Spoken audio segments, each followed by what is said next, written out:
What's up, YouTube family? Grind to Shine TV. We're gonna get a little bicep pump. 40-pound dumbbell. Follow along. We're gonna do about 100 reps. Let's get it.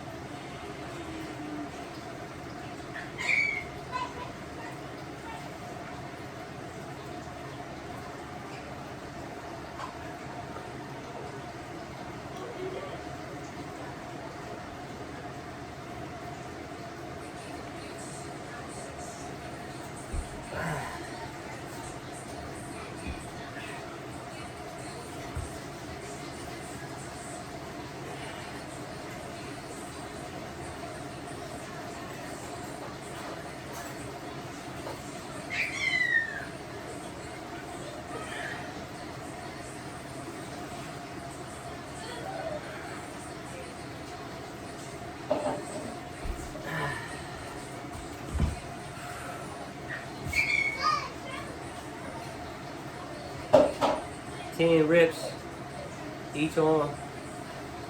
Then we're gonna go to the hammer curls, 10 each arm.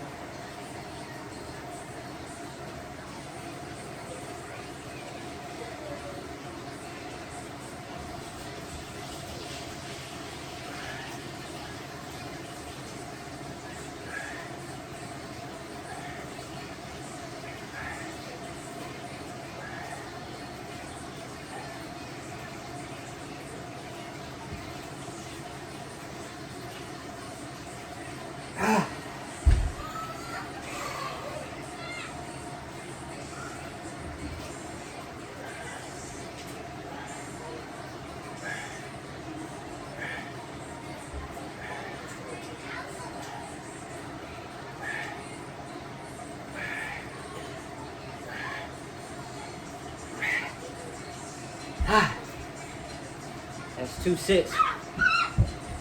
Hey, y'all, chill out. Okay.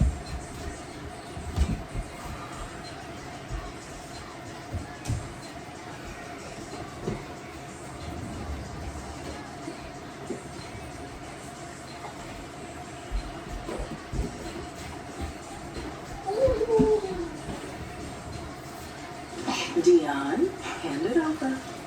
Now, how does that make you feel? Like a part of me is missing. Gabby, how does that make you feel? Oh, I feel more stressed. Ladies and gentlemen, joining us.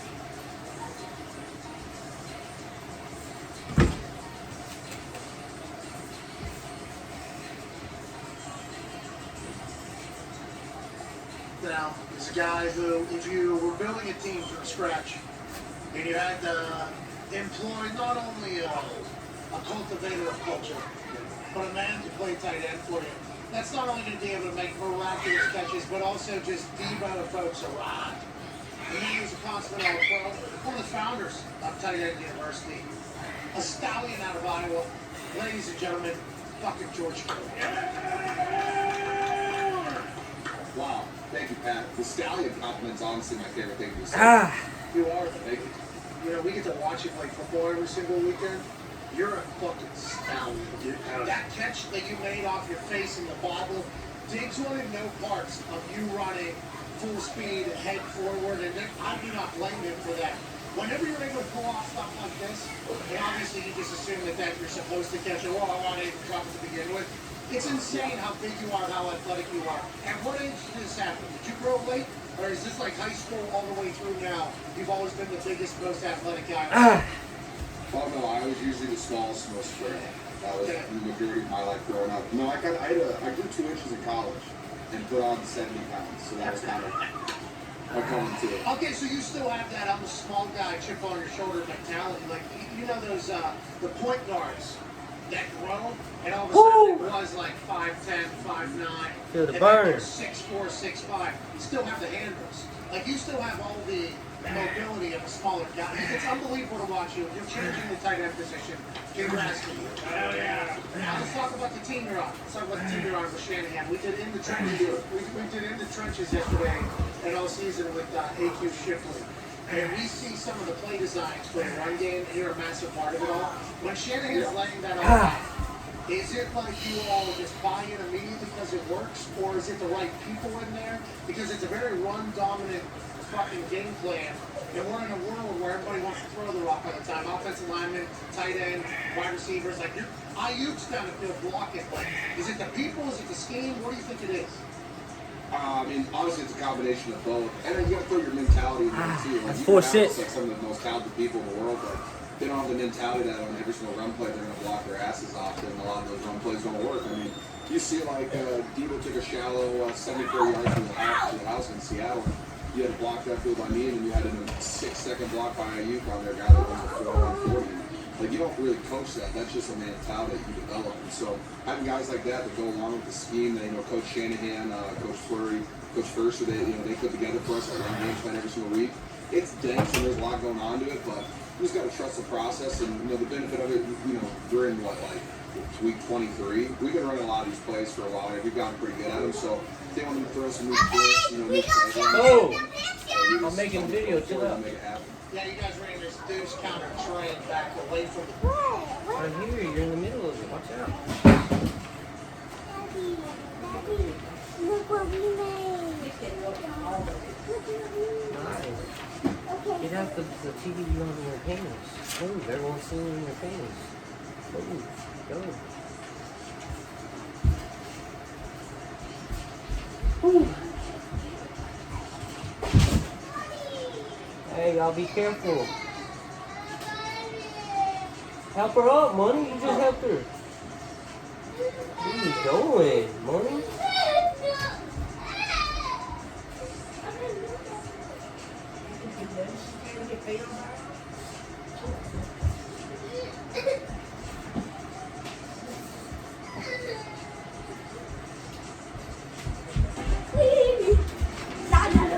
For adventure, for climbing, for splashing.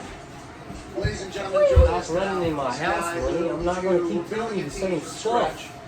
And you had employed not only a cultivator of culture, but a man to play tight end for you.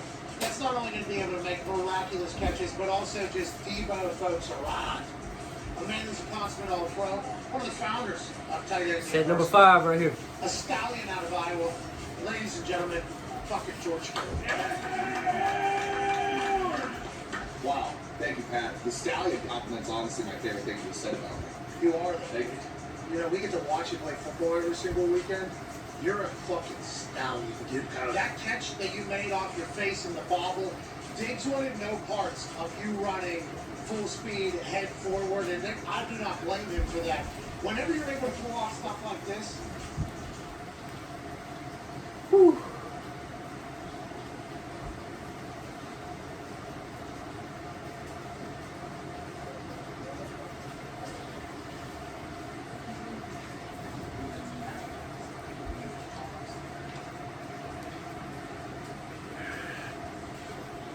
We've looked into for the last 24 hours or 48 hours, not necessarily myself, but other people. We feel very good letting the legal process take care of itself, and but hopefully we shouldn't kick them off their team this time.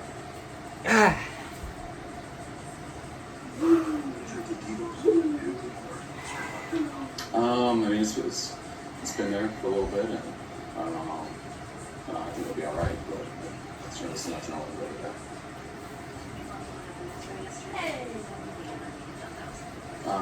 Yes, and I don't expect to happen this week. But you mentioned they're keeping what you expect them to all be available for the games. Yeah, I expect them to, but there's no guarantees. You know, especially when it being an NFC Championship game, I think there's a better chance they'll be ready, since there's nothing guaranteed after this. So hopefully, keep our fingers crossed.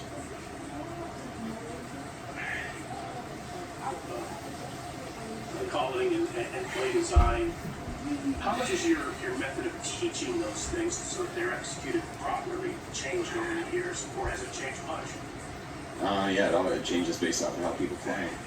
So you got to look at what the techniques are that week, how D-line play, how linebackers play, coverages, how people are coached, how the schemes change. So plays are just plays. It's how you tie them together. 6'6". How you do things off of them. It's how you coach them. And video, in terms of we want to look this way. start on paper, so they know how it looks on paper. But and you got to show them video because those guys in front of those reps that are drawn on paper and things. So you got to show us all different types of looks and stuff. And some guys learn better on paper, some do it visually on film. And you always do both. Leading the team, huddles, out of huddles, many times a day, and I'm sure he does it other times. How comforting is it for you now? He's got some of that taken care of. I imagine most of that's energy, right? And do you ever tell Fred, hey, maybe can you say a little bit at any time? Do you ever? Yeah, I do sometimes. I mean, I usually do it at halftime. We're all doing a bunch of stuff and a bunch of adjustments, things like that. And usually after I talk to the guys right before we go out. But Fred's always going to talk because he's a true leader. And Fred should be the guy who talks as how he carries himself every day. And everyone knows how good of a player he is. But set number 7 right here. What he does day in and day 11 out minutes. since he's been here, his attention to detail at practice and meetings and in games is ahead of everybody. And so he earns that by his play and by how he carries himself.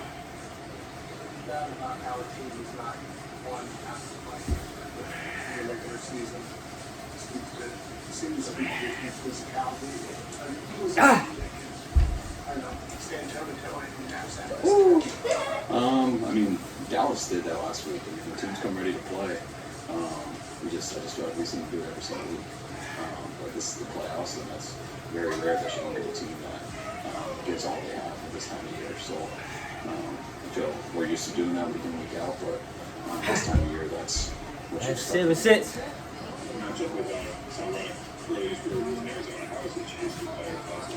I just think he's playing a real good scheme for him. And I think he gets a lot more opportunities. And I just think pass rushers, the more they play in this league and stay healthy, and the better they get. It's hard to rush the quarterback in this league. And he's gotten better each year. He's playing at the top of his game right now. He's always been a good player. We love him coming out of college. But you can tell he just gets better and better each year. How did he do with this year? How did he simulate I mean, we'll do the same thing we did that week. I mean, that was huge just because that was our first game really all year that it was that important. And Brock kind of had experience with it. And so it was great to have that, especially with us going to Philly. I remember us talking about that week that we needed that. We needed that rep in case we ended up in the NFC Championship at Philly, and we got that. And I'm very fortunate that we did. And I feel we're good to go. He knows what to expect. He knows how to do it. And we're getting reps out of it all week, but we got it ready on just a Wednesday when we play Thursday, so it won't be an issue this week. Yeah, just crank up. Crank it up.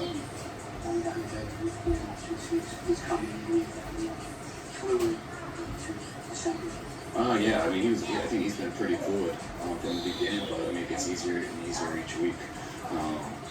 Brock there's lots of times that that's a cut off, and there's a number of times we might have to use a timeout and stuff because he's got a lot of those plays memorized anyways. He gets better at anticipating the calls that I'm going to do, so once he starts the air formation, I can always finish it, but he's already walking the huddle, kind of finishing what I'm saying, so he was good from the beginning, and he's only getting better at it. Here's what your impressions of Kevin Willis' offensive coordinator before you got here, and how coaching I don't know. I remember going against the Niners defense the most in 16 when we were in Atlanta, and the season was kind of over. And I didn't get to notice those guys much. And then Armstead and Buck, because 8 sets. just the way they were playing the whole game, they weren't penetrating. They were in frog stances and playing real sound run defense and stuff, and we weren't really attacking them that way. So I remember not being sure on the overall of the defense playing against Atlanta, and then I got to kind of hunker down, and we looked into the job and stuff, being able to watch him, Buck, Jimmy Ward, just to see some of the pillars that they already had, and I'm hoping we could get something and help them. You guys beat them in week 2 last year. Jalen Hurts looked a little bit lost at that time. What did you see? What have you seen about him that has improved in that team in general that's different from what you guys really? He's just gotten more consistent. I mean, you can see in that game the ability that he has and what he was close to doing a number of times. I mean, he made some big throws in that game, and we contained him fairly well, but I think we're up 17-3, like with 5 minutes to go, and then he started getting going again, and they brought it right into a one-score game. So you could see the ability that he had real early on, and I know towards the end of that year he started getting on the roll, and that's when they in the playoffs last year. Yeah, that's why they ended up making it, because how good he got after that. But you could see signs of it in that game. 9-6. Not just watching him this year, hearing about it. He's borderline NFL MVP, and then turning the film on these last 2 days. He's just like how he was with potential, and now he's doing it down and down.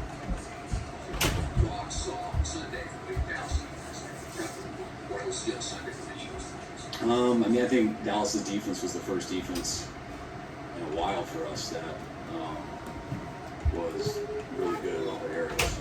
We just like the D-line, the middle linebacker, and the secondary, and the way they played. So that was a true playoff defense. Put a lot of pressure on your guys, and I thought it was a great test for him because I don't think he played much That's different it. than all the other games. And stuff was tighter, things were harder, but he still protected the ball very well and made a few big plays and some key plays. 3rd and 2, slant to Ayuk, 3rd and 3, I think, to Christian in a tight area. The slant to Kittle on the first down was a big one. So that was a game where every single play felt like that was the most important play in the game and could go either way. And play like you always have.